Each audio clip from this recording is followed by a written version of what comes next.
Assalamualaikum warahmatullahi wabarakatuh. Dan ini adalah kisah bangsa jin yang masuk Islam di hadapan Nabi Muhammad Sallallahu Alaihi Wasallam. Masjid ini menjadi tempat para jin masuk Islam di hadapan Nabi Muhammad. Selain menjadi tempat baiat bangsa jin masuk Islam, masjid ini juga menjadi tempat turunnya surat Al-Jin. Masjid Jin inilah salah satu masjid di Makkah, Arab Saudi yang memiliki kisah menarik. Masjid ini menjadi tempat para jin masuk Islam di hadapan Nabi Muhammad Sallallahu Alaihi Wasallam. Masjid ini terletak di distrik Mala, sekitar 1 km dari Masjidil Haram. Meski memiliki nama jin yang bagi sebagian orang terdengar aneh, masjid ini tampak biasa saja. Luasnya sekitar 10 kali 20 meter dan berdiri dari 2 lantai serta 1 basement. Nama Al-Jin berasal dari kisah para jin yang masuk Islam setelah mendengar lantunan ayat Al-Quran yang dibacakan Nabi Muhammad. Selain Al-Jin, masjid ini juga disebut dengan nama Masjid Baiat karena menjadi tempat jin masuk Islam. Kisah ini diriwayatkan oleh Ibnu Utsman dari Abdullah bin Mas'ud. Selain menjadi tempat baiat bangsa jin masuk Islam, masjid ini juga menjadi tempat turunnya surat Al-Jin. Inilah masjid tempat perjanjian antara jin dan Rasulullah. Masjid atau masjid adalah rumah tempat ibadah umat muslim. Masjid artinya tempat sujud, dan masjid berukuran kecil juga disebut musalla. Selain tempat ibadah, masjid juga merupakan pusat kehidupan komunitas muslim. Kegiatan-kegiatan perayaan hari besar, diskusi, kajian agama, ceramah, dan belajar Al-Quran sering dilaksanakan di masjid.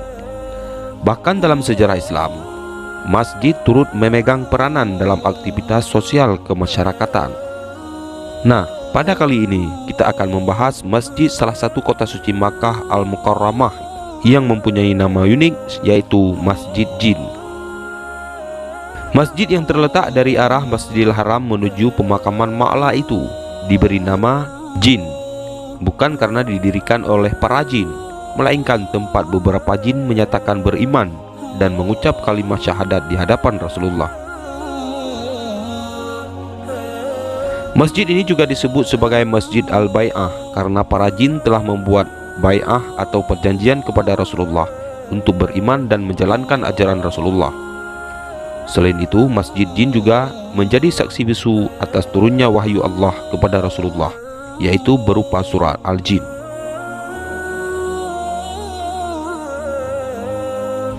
Menurut riwayat, ketika sedang sholat berjamaah di masjid tersebut, Rasulullah beserta sahabatnya membaca suatu ayat yang ternyata tanpa disengaja terdengar oleh segerombolan jin yang sedang melakukan perjalanan tima'ah. Karena mendengar ayat tersebut, jin tersebut berhenti dan berdialog dengan Rasulullah sesudah sholat subuh. Saat itu juga Allah langsung menurunkan surat Al-Jin. Walaupun namanya membuat bulu kuduk merinding, tetapi masjid hanya berukuran sedang ini terkesan jauh dari bangunan yang terbilang angker. Masyarakat setempat pun tetap menggunakan masjid tersebut seperti biasa, lazimnya tempat sholat biasa.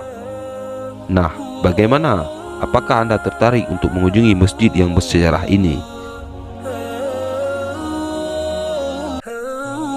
Kisah ini juga dirawikan oleh Bukhari dan Tirmizi dari Ibnu Abbas radhiyallahu anhu. Cerita ini bermula ketika Rasulullah SAW dan para sahabat pergi bersama-sama ke pasar Uqad atau pasar tahunan, tempat orang Arab jahiliyah melakukan jual beli dan membaca syair. Diceritakan, sejak kelahiran Nabi Muhammad SAW, bangsa jin sudah tidak bebas untuk mendengar berita-berita dari langit. Tidak ada lagi berita langit yang turun ke bumi untuk didengar mereka.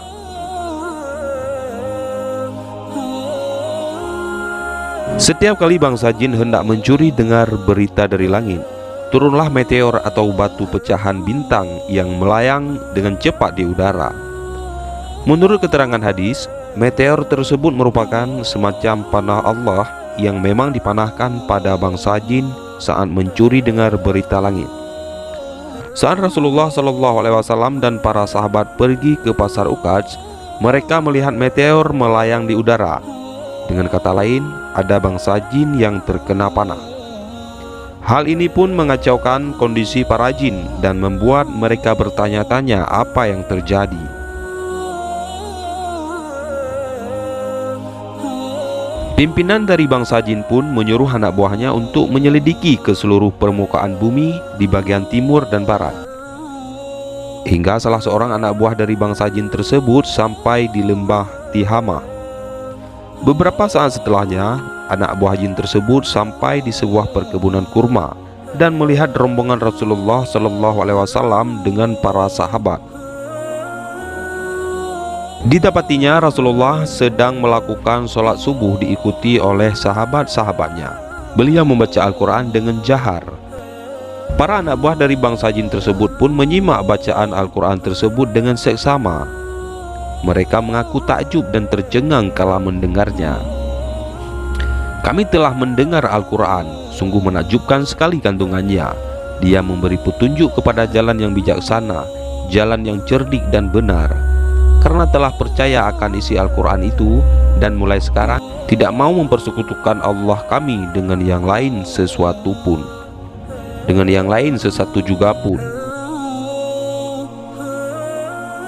Diceritakan dalam surah Al-Ahqaf ayat 29 sampai dengan 32. Bangsa jin tersebut mengatakan ke sesamanya, "Diamlah untuk mendengarkan bacaan Al-Quran dengan seksama." Para jin itu pun bahkan menceritakan tentang Al-Quran yang didengarnya kepada kaumnya.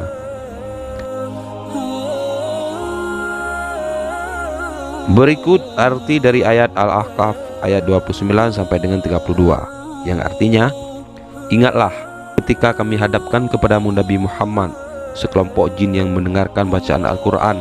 Ketika menghadirinya, mereka berkata, 'Diamlah.' Ketika bacaannya selesai, mereka kembali kepada kaumnya sebagai pemberi peringatan.